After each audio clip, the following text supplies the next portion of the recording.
Hello everyone, আজকে আমরা physics first paper chapter 10 ideal গ্যাসের একটা ইম্পর্টেন্ট টপিক পড়ব, সেটা হলো শিশিরাঙ্ক এবং আপেক্ষিক আর্দ্রতা। টপিকটা অত্যন্ত ইম্পর্টেন্ট, প্রতি বছরই বিভিন্ন বোর্ডে আসতে দেখা যায়, এর জন্য আলাদাভাবে এই রিভিউ ক্লাসটা নেওয়া। আচ্ছা, শুরু করা যাক। তো ভাইয়া, প্রথমেই বলি আর্দ্রতা কি।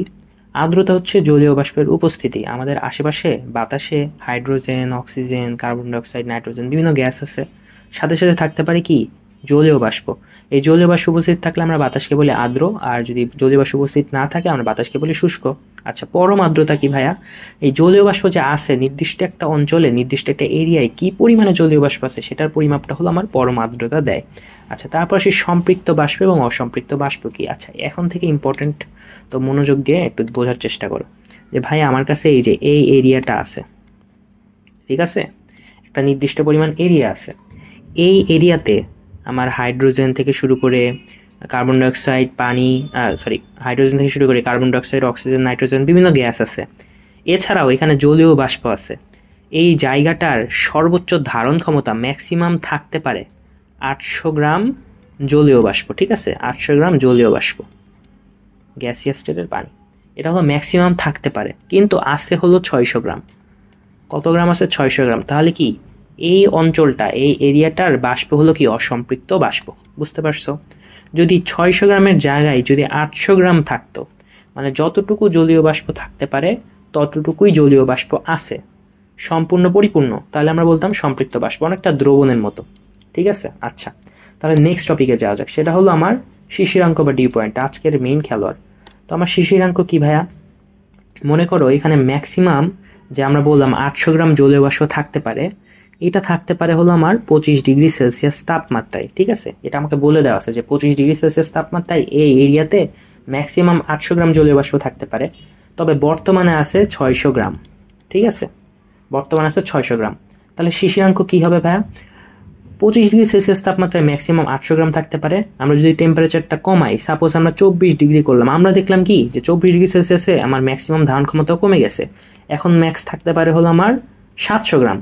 ঠিক আছে, আমরা যদি আরও 1 ডিগ্রি সেলসিয়াস কমাই, আমরা যদি 23 ডিগ্রি সেলসিয়াসে নিয়ে যাই, আমরা এখন দেখতেছি কি যে এখন ম্যাক্সিমাম পরিমাণ যতটুকু থাকতে পারে 600 গ্রাম। তাহলে ভাই আমার ছিল 25 ডিগ্রি সেলসিয়াস তাপমাত্রা, তখন আমার ম্যাক্সিমাম ধারণ ক্ষমতা ছিল 800 গ্রাম। টেম্পারেচার কমানোর সাথে সাথে আমার ধারণ ক্ষমতা কমে গেছে, ধারণ ক্ষমতা 23 ডিগ্রি সেলসিয়াসে এসে 600 গ্রাম। আর আমার বায়ুতে জলীয় বাষ্পে কতটুকু উপস্থিত ছিল? আগে থেকেই 600 গ্রাম ছিল, এখন বলতেছে ম্যাক্সিমাম থাকতেও পারে 600 গ্রাম। তাহলে আমার এখন বায়ুটা হয়ে গেছে সম্পৃক্ত, যেটা 25 ডিগ্রিতে অসম্পৃক্ত ছিল, 23 ডিগ্রি সেলসিয়াসে এসে সেটা হয়ে গেছে সম্পৃক্ত। তাহলে এই 23 ডিগ্রি সেলসিয়াস টেম্পারেচারকে আমরা কি বলি? শিশিরাঙ্ক বলি। বুঝতে পারছো? তাহলে বায়ুতে উপস্থিত জলীয় বাষ্প, ঠিক আছে, এটা কিন্তু চেঞ্জ হয় নাই, চেঞ্জ হয়েছে কি ধারণ ক্ষমতা।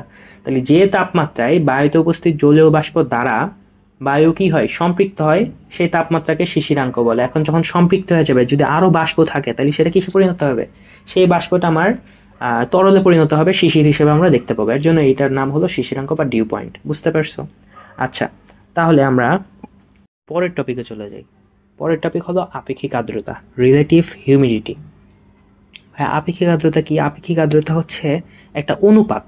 আপেক্ষিক আর্দ্রতা হচ্ছে একটা অনুপাত। সাপোজ আমার আর, আমরা আপেক্ষিক আর্দ্রতাকে আর দ্বারা প্রকাশ করলাম, ইকুয়ালস টু ভগ্নাংশ সাইন, উপরে থাকবে হচ্ছে আমার যে বায়ুর তাপমাত্রায়, বায়ু যে নির্দিষ্ট তাপমাত্রা আছে সেই তাপমাত্রায় অসম্পৃক্ত বাষ্পের পরিমাণ, আর নিচে থাকবে হচ্ছে যে ওই তাপমাত্রায় বায়ুকে সম্পৃক্ত করতে প্রয়োজনীয় বাষ্পের পরিমাণ। আমরা এই পুরোটাকে গুণ দিব হলো 100% দিয়ে, তাহলে আমরা কি আপেক্ষিক আর্দ্রতাটা পার্সেন্টেজে পাবো। ঠিক আছে, অথবা আমরা আপেক্ষিক আর্দ্রতা আর ইকুয়ালস টু লিখতে পারি অসম্পৃক্ত বাষ্পচাপ, যেটা আমরা পড়ে আসছি, অসম্পৃক্ত বায়ুকে আমরা পড়ছি, এই সে অসম্পৃক্ত বায়ু যে চাপ প্রয়োগ করে সেটাই হলো অসম্পৃক্ত বাষ্পচাপ, ডিভাইড বাই হইতে পারে সম্পৃক্ত বাষ্পচাপ। সম্পৃক্ত বাষ্পচাপ এটা আমরা হলো সিকিউএ বেশি ইউজ করি, এই সূত্রটা হলুদ দিয়ে যেটা লিখছি। এটাকে সাধারণত স্মল এফ দ্বারা প্রকাশ করা হয়, এটাকে বড় এফ দ্বারা, সম্পৃক্ত বাষ্পচাপকে বড় এফ দ্বারা প্রকাশ করা হয়। অ্যান্ড অ্যাজ ইউজুয়াল এটাকে যদি আমরা 100% দিয়ে গুণ করি, তাহলে আমরা রিলেটিভ হিউমিডিটি, আপেক্ষিক আর্দ্রতা পাবো হচ্ছে পার্সেন্টেজে। অথবা আমরা লিখতে পারি শিশিরাঙ্কে বাষ্পচাপ, শিশিরাঙ্কে সম্পৃক্ত বাষ্পচাপ ডিভাইড বাই বায়ুর তাপমাত্রায় সম্পৃক্ত বাষ্পচাপ, বায়ুর তাপমাত্রায় সম্পৃক্ত বাষ্পচাপ। এটাকে আমরা গুণ করতে পারি 100% দিয়ে, গুণন 100%। ওকে, আচ্ছা, আমরা আপেক্ষিক আর্দ্রতার ব্যাপারটা মোটামুটি ক্লিয়ার করলাম। এখন আসি যে ভাই আপেক্ষিক আর্দ্রতা বেশি, আপেক্ষিক আর্দ্রতা কম, সেটা মানে কি? আচ্ছা, আপেক্ষিক আর্দ্রতা আর যদি ভাই বেশি হয় সেটা কি বোঝাচ্ছে? আর বেশি মানে হচ্ছে আমার যে বায়ুতে জলীয় বাষ্পের পরিমাণ কি বেশি, আপেক্ষিক আর্দ্রতা বেশি হলে আমার বায়ুতে জলীয় বাষ্পের পরিমাণ বেশি। বায়ুতে যদি জলীয় বাষ্পের পরিমাণ বেশি হয় তাহলে আমি যদি একটা কাপড় ওখানে শুকাইতে দিই, একটা ভেজা কাপড়, তাহলে সেটা সহজে শুকাবে না। কারণ কি, বায়ুতে অলরেডি অনেক জলীয় বাষ্প আছে, আরও নতুন করে জলীয় বাষ্প আনা কঠিন।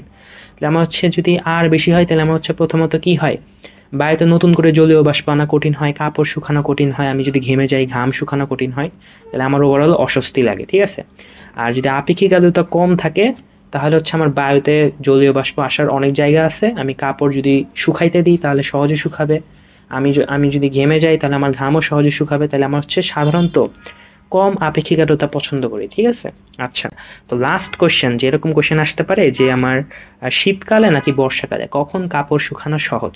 এটার উত্তর হলো আমার বর্ষাকালে কাপড় শুকানো কঠিন, কারণ বর্ষাকালে সাধারণত সারাদিন বৃষ্টি হইতেছে, বৃষ্টি হলে আমার জলীয় বাষ্প আছে, আর এই জলীয় বাষ্পের কারণে কি হয়, বাতাসে আপেক্ষিক আর্দ্রতা বেশি থাকে, ফলে হলো আমি যখন কাপড় শুকাইতে দিই তখন হচ্ছে আমার কাপড় যে শুকায়, যে কাপড় থেকে যে জলীয় বাষ্প বের হয়ে যে বাতাসে অবস্থান করবে সেই জায়গা বাতাসে থাকে না, কারণ বাতাস অলরেডি সম্পৃক্ত। এর জন্য অপরদিকে শীতকালে কি হয়, বাতাস শুষ্ক থাকে, তাই কাপড় শুকানো সহজ হয়। এরকম উদ্ভাবন প্রশ্ন আসলে আই হোপ তোমরা পারবা। আচ্ছা, পরের টপিকে যাওয়া যাক, সেটা হলো হাইগ্রোমিটার। হাইগ্রোমিটার কি ভাই? আমরা যে আপেক্ষিক আর্দ্রতা আর এটা যে পরিমাপ করি, এটা পরিমাপ করতে আমার লাগে হচ্ছে হাইগ্রোমিটার। ঠিক আছে, হাইগ্রোমিটারের মাধ্যমে আমরা শিশিরাঙ্ক বের করতে পারি, অ্যান্ড ইন এক্সটেনশন আমরা হলো আপেক্ষিক আর্দ্রতা বের করতে পারি। আচ্ছা, হাইগ্রোমিটারে সাধারণত যে কাজটা হয় আমি সিম্পলি শর্টে বলে দিই, তোমাদের বইয়ে সুন্দর করে আছে। মনে করো আমার কাছে এখানে একটা থার্মোমিটার থাকে, আমার কাছে এখানে একটা থার্মোমিটার থাকে। একটা থার্মোমিটার হয় ড্রাই আর এটা হয় ওয়েট। ওয়েট মানে কি, ড্রাই থার্মোমিটার মানে হলো সেটা হলো আমাকে বাতাসের তাপমাত্রাটা দেয়, আর ওয়েট থার্মোমিটার হলো এখানে আমি একটা ভেজা কাপড় মনে করে পেঁচায় রাখছি থার্মোমিটারের সংস্পর্শে, তাহলে হচ্ছে আমার ওই ভেজা কাপড়টার তাপমাত্রা দিবে হচ্ছে আমার ওয়েট থার্মোমিটার। আর বাইরে বাতাসের অরিজিনাল যে তাপমাত্রা সেটা মাপতেছে ড্রাই, আর একটা ভেজা কাপড়ের তাপমাত্রা হচ্ছে ওয়েট থার্মোমিটার। তো এই দুইটা থার্মোমিটারের মধ্যে টেম্পারেচারের পার্থক্য দেখে আমরা বুঝতে পারি যে বাইরে যে বাতাস আছে সেটা কি আসলেই শুষ্ক নাকি সেটা আসলে আর্দ্র। ঠিক আছে, এরকম কনসেপ্ট থেকে আমার হাইগ্রোমিটারটা আসছে। তোমাদের লেভেলে খালি সূত্রটা ইম্পর্টেন্ট, তো আমরা সূত্রটা আগে দেখে নিই। সূত্রটা হচ্ছে যে শিশিরাঙ্ক ইকস টু থেটা ড্রাই, মানে ড্রাই থার্মোমিটার বা যেটা বাতাসের তাপমাত্রা আমাকে দিচ্ছে সেই থার্মোমিটার প্লাস গ্লেসিয়ারের ধ্রুবক, এটা হচ্ছে গ্লেসিয়ারের ধ্রুবক। এটা সাধারণত প্রশ্নে দেয়া থাকে, তোমাদের মুখস্থ করতে হয় না। গ্লেসিয়ার এর কনস্ট্যান্ট আর হচ্ছে into theta wet minus theta dry.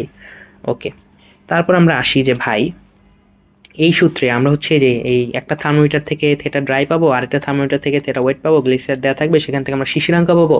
In extension আমরা ওই যে আগের পেজে আমরা দেখছি যে শিশিরাঙ্কের ব্যাপার স্যাপার, যে শিশিরাঙ্কের সম্পৃক্ত বাষ্পচাপ, এগুলো থেকে আমরা কি বাইর করতে পারি, আর্দ্রতা বাইর করতে পারি। তাহলে আমরা আর্দ্রতা পরিমাপ করতে পারলাম। ঠিক আছে, কিন্তু ভাই এই যে দুইটা যে থার্মোমিটার আছে এদের মধ্যে যে টেম্পারেচারের কম বেশি সেটা কি সিগনিফাই করে?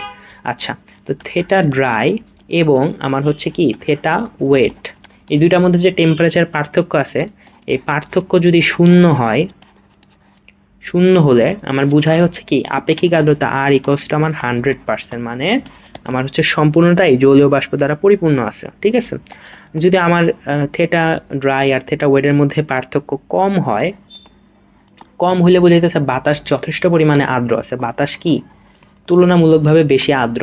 ওকে, আর যদি আমার পার্থক্য যদি বেশি হয় তাহলে আমার সেটা বোঝায় হচ্ছে বাতাস শুষ্ক আছে। পার্থক্য যদি আমার আস্তে ধীরে, মানে এই দুইটা যে পার্থক্য আছে আমরা যদি দেখি যে পার্থক্য কি হচ্ছে ধীর গতিতে কমে যাচ্ছে, মানে ধীরে যদি আমার পার্থক্য কি হয় কমে যায়,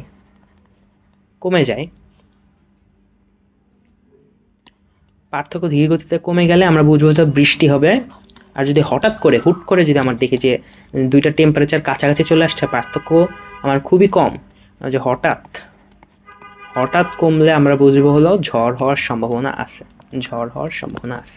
মোটামুটি রিলেটেড সকল কনসেপ্ট আমরা দেখছি। এখন আমরা একটা ম্যাথ দেখি।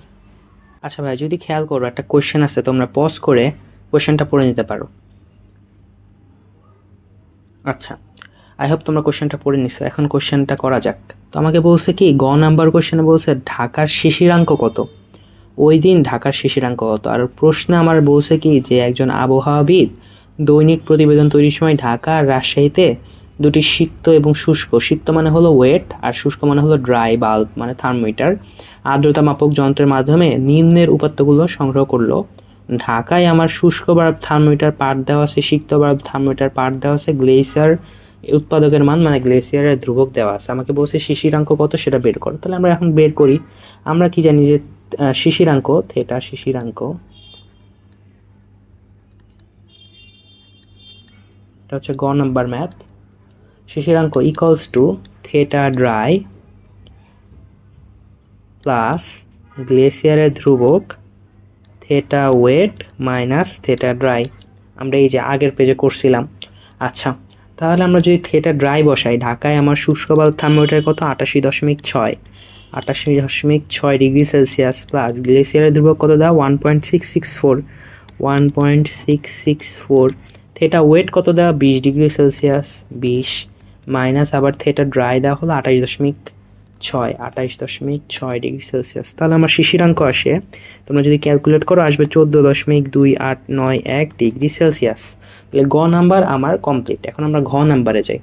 আচ্ছা ভাই, এখন ঘ নাম্বারটা করা যাক। ঘ নাম্বারে খেয়াল করো, আমাকে বলছে কি যে উদ্দীপকের আলোকে কোন ব্যক্তি কোথায় অধিকতর স্বস্তি বোধ করবেন। তাহলে আমরা কিন্তু পড়ে আসছি যে আপেক্ষিক আর্দ্রতা আর যেখানে আমার বেশি, সেখানে বাতাস বেশি, আর্দ্র, অনেক জলীয় বাষ্প আছে, সেখানে আমি একটা ভেজা কাপড় দিলে শুকাইতে টাইম লাগে, আমি ঘেমে গেলে ঘাম শুকাইতে টাইম লাগে, আমরা অস্বস্তি বোধ করি। তাহলে যেখানে আপেক্ষিক আর্দ্রতা কম সেখানে আমরা স্বস্তি বোধ করি।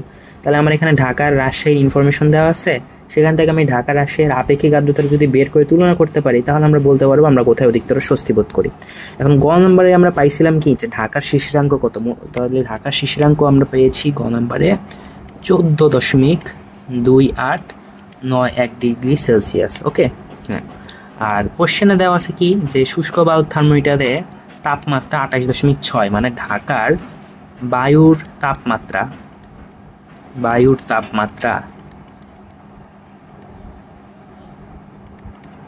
28.6 ডিগ্রি সেলসিয়াস। আর নিচে ছকের নিচে অ্যাডিশনাল ইনফরমেশন দেওয়া আছে 14, 16, 28, 30, 32, 34 ডিগ্রি সেলসিয়াস টেম্পারেচারে রেসপেক্টিভলি আমার কয়েকটা জলীয় বাষ্প, সম্পৃক্ত জলীয় বাষ্পের চাপ দেওয়া আছে। ওকে, আচ্ছা, তাহলে আমরা এই ইনফরমেশনগুলো আবার নিচে একটু লিখে নিই ভালো করে।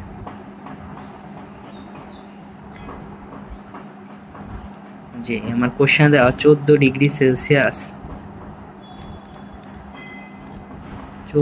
ডিগ্রি সেলসিয়াস টেম্পারেচারে সম্পৃক্ত বাষ্পচাপ ইকুয়ালস টু এত, 16 ডিগ্রি সেলসিয়াসে সম্পৃক্ত বাষ্পচাপ ইকুয়ালস টু এত। কত ছিল ভ্যালুগুলো? একটা ছিল হলো 11.9 না, একটা ছিল 13.63, 11.99 আর একটা হলো 13.63। ওকে, আর এক্সট্রা ছিল হলো আমার 28 ডিগ্রি আর 30 ডিগ্রি, যে আমার দেওয়া ছিল 28 ডিগ্রি সেলসিয়াস টেম্পারেচারে সম্পৃক্ত বাষ্পচাপ আর হলো 30 ডিগ্রি সেলসিয়াস টেম্পারেচারে সম্পৃক্ত বাষ্পচাপ ইকুয়ালস টু কত? যথাক্রমে 28.35 এবং 31.83। আর একক কি? সবগুলোর একক হলো মিলিমিটার মার্কারি। ওকে, মিলিমিটার মার্কারি। আচ্ছা, এখন ভাই খেয়াল করো, আমরা যদি আগের পেজে যাই, আমরা কি পড়ছিলাম যে আমি যদি উপরে রাখি হলো শিশিরাঙ্কে সম্পৃক্ত বাষ্পচাপ আর নিচে রাখি হলো বায়ুর তাপমাত্রায় সম্পৃক্ত বাষ্পচাপ, এই দুইটা তুলনা করলে আমরা আপেক্ষিক আর্দ্রতা আর পাই না। আচ্ছা, তাহলে আমরা ওইটাই এখন এখানে করব। আমার টার্গেট হচ্ছে ঢাকায় যে শিশিরাঙ্ক হয়েছে সেই শিশিরাঙ্কে আমি সম্পৃক্ত বাষ্পচাপ বের করব, আর ঢাকার যে বায়ুর তাপমাত্রা ছকে দেওয়া, এই তাপমাত্রা আমি সম্পৃক্ত বাষ্পচাপ বাইর করব। তারপর যদি আমি দুইটা ভাগ দিই তাহলেই তো আমি আপেক্ষিক আর্দ্রতা পাবো, তাই না? আচ্ছা, এখন 14.289 এটা ভাই 14 আর 16-র কাছাকাছি না? তাহলে আমরা এই ইনফরমেশন থেকে আমরা হচ্ছে শিশিরাঙ্কে সম্পৃক্ত বাষ্পচাপ বাইর করবো। আচ্ছা, 14 আর 16-র মধ্যে পার্থক্য হলো 2 ডিগ্রি সেলসিয়াস। তো 2 ডিগ্রি সেলসিয়াস টেম্পারেচারে আমার সম্পৃক্ত বাষ্পচাপের চেঞ্জ কতটুকু হয় ভাই? 13.63 বিয়োগ 11.99, তাই না? আমরা যদি এই বিয়োগটা করি তাহলে আমার এখানে আসে 1.64 মিলিমিটার। আচ্ছা, তাহলে আমরা এটা পাইছি হলো 2 ডিগ্রি সেলসিয়াস টেম্পারেচার চেঞ্জের জন্য 1.64 মিলিমিটার চেঞ্জ হয়। আর আমার তাহলে 14 থেকে আমার 14.2891-এর পার্থক্য কত? 0.2891। তাহলে আমরা বাইর করবো যে 2 ডিগ্রি সেলসিয়াসের জন্য আমার চেঞ্জ হয় 1.64 মিলিমিটার, 1 ডিগ্রির জন্য কত হয়? আর হলো 0.2891 ডিগ্রি সেলসিয়াসের জন্য কত হয়? আমরা উইকিক নামে বাইর করলে এরকম আসে 91 ডিভাইড বাই 2 ইকুয়ালস টু আমার ফাইনালি ভ্যালুটা আসে হলো 0.237472 মিলিমিটার। ঠিক আছে, তাহলে আমরা পাইলাম কি যে আমার যখন 14 ডিগ্রি সেলসিয়াস টেম্পারেচার তখন আমার সম্পৃক্ত বাষ্পচাপ 11.99 হইলেও যখন আমি কি করব এই 0.2891 ডিগ্রি সেলসিয়াস চেঞ্জ করব বা বাড়াবো তখন আমার সম্পৃক্ত বাষ্পচাপ এত হয়ে যাবে, মানে বাড়বে। ঠিক আছে, তাহলে এখন আমি কি পাইলাম যে 14.2891 ডিগ্রি সেলসিয়াসে আমার সম্পৃক্ত বাষ্পচাপ কত? 14তে ছিল 11.99, আর এই পরিমাণ বাড়ানোতে আমার বাড়ছে হলো এই পরিমাণ বা 0.237472। তাহলে ওভারঅল আমি পাই যে এখানে বাষ্পচাপ হচ্ছে আমার 12.2। আচ্ছা, অন্য কালি দিয়ে লিখি নাহলে কনফিউজড হয়ে যেতে পারো। তা আমার এই টেম্পারেচারের সম্পৃক্ত বাষ্পচাপ ফাইনাল এসে 12.227472 মিলিমিটার প্রায়। ওকে, আচ্ছা, অনুরূপভাবে আমরা ওই দিন ঢাকায় যে বায়ুর তাপমাত্রা আছে সেখানকার আমরা হচ্ছে সম্পৃক্ত বাষ্পচাপটা বাইর করি। তাহলে আমার ওই দিনে বায়ুর তাপমাত্রা হলো কত? 28.6 ডিগ্রি। তাহলে 28.6-এর কাছাকাছি আছে 28 আর 30, মধ্যবর্তী ডিফারেন্স হলো 2। আর এখানে আমার সম্পৃক্ত বাষ্পচাপের ডিফারেন্স হয় 31.83 বিয়োগ 28.35, মানে হলো 3.48 মিলিমিটার, তাই না? ওই কেক নামে ব্যবহার করবো যে 2 ডিগ্রি সেলসিয়াস টেম্পারেচার যদি আমরা চেঞ্জ করি আমার কি হয়? 3.48 মিলিমিটার বেড়ে যায়, তাই না? যদি আমরা 2 ডিগ্রি বাড়াই তাহলে 1 ডিগ্রি করলে কত হবে? আর হচ্ছে আমার ওই দিনের তাপমাত্রা ছিল 28.6, তাহলে 0.6 ডিগ্রি সেলসিয়াস করলে কত হবে?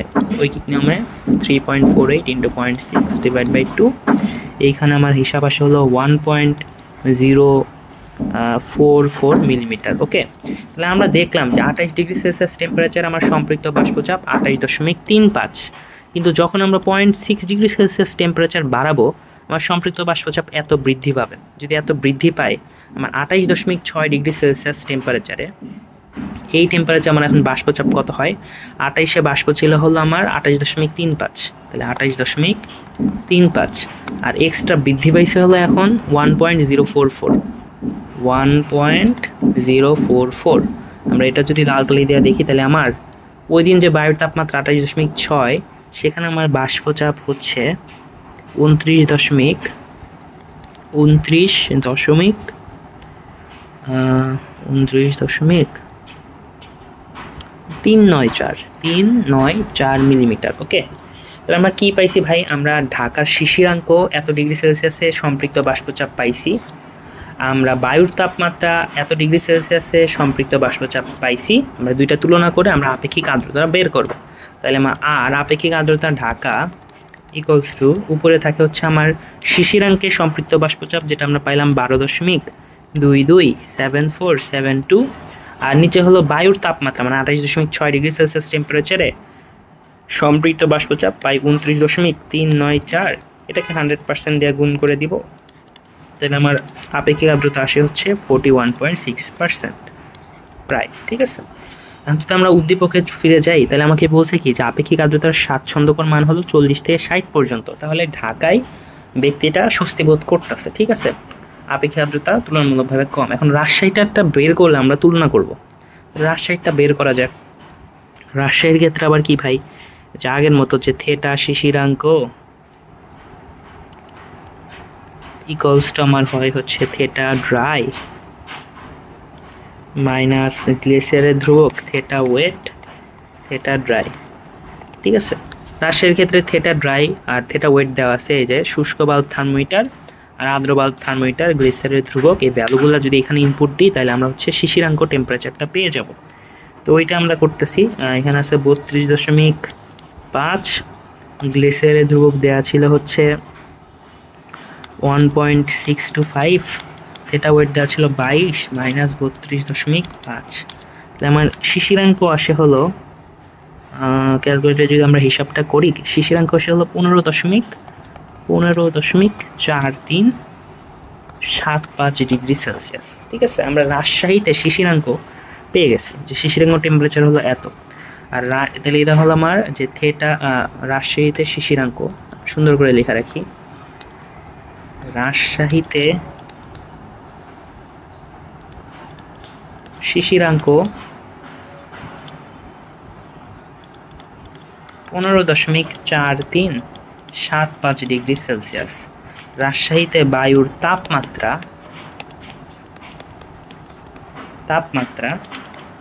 কত দেওয়া আছে কোয়েশ্চেনে, আমরা শিশিরাঙ্ক বের করলাম আর বায়ুর তাপমাত্রা দেওয়া আছে 32.5। শুষ্ক বাল্বেরটাই হলো আমার কি বায়ুর তাপমাত্রা 32.5 ডিগ্রি সেলসিয়াস। এখন আমার কাজ কি ভাই, একটু আগে মনে আছে আমরা কি করলাম, যে আমরা ঢাকাতে শিশিরাঙ্ক এবং বায়ুর তাপমাত্রায় সম্পৃক্ত বাষ্পচাপ বাইর করছি। অনুরূপভাবে আমরা এখন রাজশাহীতে শিশিরাঙ্ক জানি আর বায়ুর তাপমাত্রা জানি, তাহলে আমরা এই তাপমাত্রায় সম্পৃক্ত বাষ্পচাপ বাইর করবো আর এই তাপমাত্রায় সম্পৃক্ত বাষ্পচাপ বের করে এখানে আপেক্ষিক আর্দ্রতাটা করব। আই হোপ তোমরা এই আপেক্ষিক আর্দ্রতাটা আগের স্টেপস ফলো করে নিজে নিজে করতে পারবা, বাট আমি তাও এমনি মানটা ফাইনাল অ্যান্সারটা বলে দিচ্ছি যে এখানে আপেক্ষিক আর্দ্রতা আসে 35.86% প্রায়। ঠিক আছে, যদি আমি এই ইনফরমেশনগুলো এবং আগের মতো করে ঠিক মতো বের করি তাহলে আমার এইরকম একটা ভ্যালু আসে। তাহলে আমি এই ভ্যালু থেকে কি পাইতেছি ভাই, যে আমার যেহেতু আপেক্ষিক আর্দ্রতা রাজশাহীতে হলো 35.8630, তাই না, আর হচ্ছে ঢাকা হচ্ছে 40 থেকে বেশি। যদিও আপেক্ষিক আর্দ্রতা জানি কম থাকলে সাধারণত সুবিধা হয়, আমার প্রশ্নে বলা আছে যে স্বাচ্ছন্দ্যকর মান হলো 40 থেকে 60%। একেবারে যদি আমার শুষ্ক হয় তাইলে তো হবে না, যেহেতু 40 থেকে 60% এর মধ্যে কেবলমাত্র ঢাকাটা স্যাটিসফাই করতেছে, তাহলে ঢাকা বেশি স্বাচ্ছন্দ্যকর। রাজশাহীটা যেহেতু 40 থেকেও কম, তাহলে আমার কম স্বাচ্ছন্দ্যকর। ঠিক আছে।